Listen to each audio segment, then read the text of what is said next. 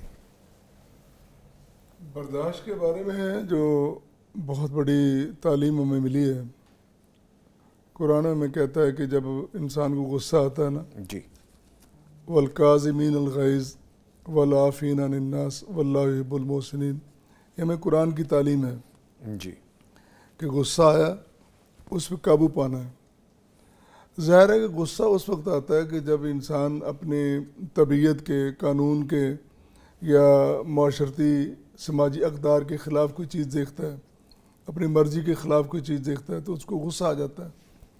تو اس غصے پہ قابو پانا، اس کی تعلیم بھی ہمیں قرآن نے دی ہے. دوسری بات یہ ہے کہ صبر اور ضبط صرف ماڑے اور کمزور بندے کو نہیں ہے. جو طاقتور ہے نا، اس کو یہ سکھایا گیا کہ یہ طاقتوری یہ ہے کہ تو ایسے نہیں کہ چڑھ دوڑے، بلکہ اس طاقت موجود ہے، تو بدلہ لے سکتا ہے، تو انتقام لے سکتا ہے، پھر بھی تو نے صبر کرنا ہے. لیس الشدید بالسرعہ، یہ نہیں کہ تمہارے پاس ہمت اور طاقت موجود ہے اور تم اس کو گرا لیتے ہو، بلکہ فرمایا کہ تمہاری پہلوانی اور طاقتوری یہ ہے کہ اپنے آپ پہ کنٹرول رکھو، اپنے جذبات پہ، اپنے غصے پہ، اپنے اندر پردہ. یہ نبی کریم علیہ الصلوۃ والسلام کی تعلیمات ہیں. قرآن بھی سکھا رہا ہے اور حضور نبی کریم علیہ الصلوۃ والسلام ہمیں یہ تعلیم دے رہے ہیں. تو ایسے واقعات جب ہوتے ہیں یا کہیں بھی کوئی واقعہ ہوتا ہے، ہمارے گھر میں کوئی واقعہ ہوتا ہے، پارٹی کے اندر، تنظیم کے اندر، ہم دیکھتے ہیں کہ ہماری مرضی کے خلاف کوئی بات ہو رہی ہے، تو فوراً ہمیں ری ایکشن نہیں دے دینا چاہیے، فوراً ہمیں نہیں چڑھ دوڑنا چاہیے اور بھاگ کھڑے ہونا چاہیے کہ یہ معاملہ ہم نے ضرور کرنا ہے، بلکہ معاملات کو سمجھیں. اور بہت سارے واقعات ایسے ہیں کہ جن کی مثال دی جا سکتی ہے کہ عہد نبوی میں خلفائے راشدین رضوان اللہ علیہم اجمعین ان کے دور میں، اور اصحاب کرام رضوان اللہ علیہم اجمعین ان کے جو بہترین ان کا کردار ہمارے سامنے جو آ رہا ہے اور جو پیش کیا جا رہا ہے، بہت سارے ایسے واقعات ہیں. جی، تو یہ واقعات، یہ تعلیمات طاقوں میں سجا کے رکھنے کے لیے نہیں ہیں، بلکہ عملی طور پر اپنانے کے لیے ہیں. اللہ اکبر. اور ہم نے ان کو آج کل اس دور میں بالکل ہی پس پش ڈال دیا ہے. ایک طرف تو ہم جہالت کے اندھے گڑھے میں پڑے ہوئے ہیں کہ ہم سوچنے سمجھنے کی صلاحیت سے آ رہی ہیں، ہم نے یہ تحقیق کرنا سوچنا ہی چھوڑ دیا. اور دوسری طرف عقل کو ہم نے اتنا معیار بنا لیا ہے، اتنا آگے کر لیا ہے کہ جو آپ کی عقل کہتی ہے آپ کہتے جائیں، جو آپ سوچتے ہو وہ کہتے جائیں، برملا اس کا اظہار کرتے ہیں. یہ بھی کوئی عقل نہیں ہے کہ آپ آزادی اظہار رائے کے نام پر جو آپ کے تصور میں بات آتی، بلکہ عقل کا لفظ سامنے آیا تو میرے ساتھی بیٹھے ہیں، آپ بھی سن رہے ہیں اور علماء بھی سن رہے ہیں. عقل عربی کا لفظ ہے، اس کا معنی آزاد چھوڑنا نہیں ہے، اس کا معنی ہے باندھنا. انسان اپنے اصل کھونٹے کے ساتھ، اصل حقیقت کے ساتھ بندھ جائے. وہ بندہ اور بندے کی عقل ہی کیسی ہے کہ جو انسان کو اپنی بنیاد سے ہی بیگانہ کر دے اور علیحدہ کر دے. ہم اگر مسلمان ہیں اور یقیناً مسلمان ہیں تو ہمیں چاہیے کہ قرآن و سنت کے جو قوانین ہیں، جو احکام ہیں، ان کے ساتھ بندھے رہیں. جہاں قرآن کی تعلیم آ جائے پھر ہمیں اپنی عقل کا گھوڑا دوڑانے کی ضرورت نہیں ہے. فرمانے پیغمبر آ جائے پھر ہم اپنی عقل کو لے کے بڑھیں کہ نہیں، آپ کا فرمان تو موجود ہے لیکن میری عقل یہ کہتی ہے. تیری عقل کی کیا حیثیت اور کیا حقیقت ہے اس کی؟ یہ بالکل غلط چیز ہے. دونوں طرف، ایک طرف تو جہالت کے گڑھے ایسے کھود دیے گئے کہ وہاں کو سوچنے سمجھنے کی صلاحیت ختم ہو گئی. دوسری طرف ہم نے عقل کو اتنا آزاد کر دیا کہ ہم حقیقت سے ناآشنا ہو گئے. وہ ہم نے شناوری اور شناسائی وہی چھوڑ دی ہے. تو دونوں چیزوں کو ہم نے سامنے رکھنا ہے، اور ایک تو اعتدال بھی قائم کرنا ہے اور بین بھی رہنا ہے. دوسرا یہ ہے کہ رواداری اور برداشت ہم نے وہ سیکھنا ہے. یہی ہمارا دین ہمیں تعلیم دے رہا ہے اور یہی پیغام بھی ہے اور آج یہی کا. پیغام ہے. ٹھیک ہے سر، دل تو چاہتے ہیں بہت سی گفتگو کرتے ہیں لیکن چونکہ وقت کے قیدی رہتے ہیں. جی پلیز. دیکھیے، ایک طرف توہین قرآن ہوئی ہے اور دوسری طرف مذہبی عبادت گاہوں کی بھی توہین ہوئی ہے. ہم سمجھتے ہیں کہ دونوں اپنے اپنے اعتبار سے سنگین جرائم ہیں. ایک سوال بہت اہم ہے کہ ابھی تک بلاسفیمی لاز جب سے بنے ہیں جی کتنے لوگوں کو مکمل سزا دی گئی ہے؟ بلکہ بلاسفیمی تو شیلٹر کر جاتا ہے ایسے لوگوں کو، شیلٹر کر جاتا ہے اور ان کو سہولت ملتی. جی. اور ابھی بات بھی ہو رہی تھی کہ ان لوگوں کو، جو لوگ ایسی حرکت کرتے ہیں، ان لوگوں کو جب اتنی سہولتیں ملتی ہیں تو لوگوں کو شہ ملتی ہے، لوگوں کو موقع ملتا ہے آئندہ دوبارہ کا. تو میں جو عرض کرنا چاہتا ہوں وہ یہ ہے، حکومت وقت سے اور سابقہ اور آئندہ حکومتوں سے ہمارا ایک ہی مطالبہ رہا ہے کہ آپ ہمارے مقدسات کی، جن کے لیے قوانین موجود ہیں، جو آئین کہتا ہے، ان مقدسات کی جب توہین ہوتی ہے تو آپ ان کو بروقت اور مکمل سزا دیجئے تاکہ ہجوم جو ہے وہ اس طرح برانگیخت نہ ہو. دیکھیے، آپ جب سزا نہیں دیتے ہیں، آپ جب ان لوگوں کو قانون کے دائرے میں نہیں لاتے ہیں، اور ہمیں پتہ ہے تھانہ کچہری کلچر کیا ہے. یہ جو ہجوم ہے یہ بار بار آپ دیکھ لیجئے، آپ ویڈیوز اٹھا لیجئے، بار بار لوگ تقاضا کہ وہ جو شخص جس نے برانگیخت کیا ہے اسپیکر میں، مسجد کے اسپیکر میں، وہ بھی ایک بات کہہ رہا ہے، وہ بھی یہی کہہ رہا ہے کہ وہ لوگ کہاں ہیں، وہ لوگ چلے گئے، ان کو تھانے نے نہیں پکڑا. اور بڑی مرتبہ یہ بات آسیہ مسیح کیس میں بات ہو چکی ہے، اور بارہا علماء ہمارے اکابر نے یہ تقاضا کیا ہے کہ کمیشن بنائے جائیں بلاسفیمی لاز کے حوالے سے، چونکہ مذہب کو مس یوز کیا جاتا ہے، لہٰذا ایسے کمیشنز بنائے جائیں جن کے سامنے اسے پیش کیا. وہ کہاں ہیں کمیشنز؟ وہ کہاں ہیں وہ لوگ جنہوں نے آگے اس کو ٹیکل کرنا ہوتا ہے اور قانونی دھارے میں لانا ہوتا ہے؟ وقتی طور پہ یہ بات ہوتی ہے، پریکٹیکلی جب کام کرنے کا وقت آتا ہے تو پھر یہ لوگ نظر نہیں آتے. مذہبی طبقہ آج یہ سوال کر رہا ہے اور کرتا رہے گا. ایسا نہیں ہے کہ گرجا گھروں کی جو توہین ہوئی ہے اس کی یاڑ میں اب قرآن کی توہین جیسے معاملے کو ہم فراموش کر دیں گے. ہم سمجھتے ہیں کہ اس کا بار جو ہے وہ حکومتوں کے سر ہے، آپ کے نظام کے سر ہے، آپ کے تھانے، آپ کی کچہری کے سر ہے، سسٹم کے سر ہے، آپ کے سسٹم کے سر ہے. آپ دیکھیے اس کو، ہم تو سب ایک ہی جگہ پر جمع ہیں اور کہتے ہیں کہ ایسی توہین کوئی شخص نہیں کر سکتا کسی عبادت اور ہماری خواہش بھی نہیں ہے کہ کسی کی عبادت گاہ کو نقصان پہنچائیں. ہم چاہتے ہی نہیں، لیکن آپ اپنی طرف سے دیکھیں کہ آپ نے کیا کیا ہے. ٹھیک ہے، پیرالل ہونی چاہیے، بیلنس، دو چیزیں دیکھنی چاہیے. ٹھیک ہے، بہت شکریہ جی. میں اس کے ساتھ ہی تھینک یو ادا کروں گا، شکریہ ادا کروں گا اپنے دونوں معزز مہمانوں کا. پروفیسر عثمان خالد شیخوپوری صاحب، سر آپ تشریف لائے، آپ کے آنے کا بہت شکریہ. ڈاکٹر عبدالغفور راشد صاحب، سر آپ آئے، آپ کے بھی آنے کا بہت شکریہ. وقت چونکہ کم ہوتا ہے، دل تو کرتا ہے کہ بات مکمل ہو پائے، لیکن جتنی کی ہم نے فروٹفل کی، اس میں سے سیکھنا آپ کو اور مجھے ہے. ایسے لاز جو موجود ہیں، اگر ان کی امپلیمنٹیشن نہیں ہوگی تو ایسے واقعات رونما ہوتے رہیں گے، اور پھر غم و غصے میں وہ چیزیں ہوں گی کہ قانون ہاتھ میں آئے گا اور نقصانات ہوں گے. نقصانات صرف جانی مالی نہیں، ہماری قومی امیج کے حوالے سے، ہمارے پاکستان کی سالمیت کے حوالے سے، مسلمان برادری کے حوالے سے، ہم دنیا بھر میں جگہ سائی کا سبب بنیں گے.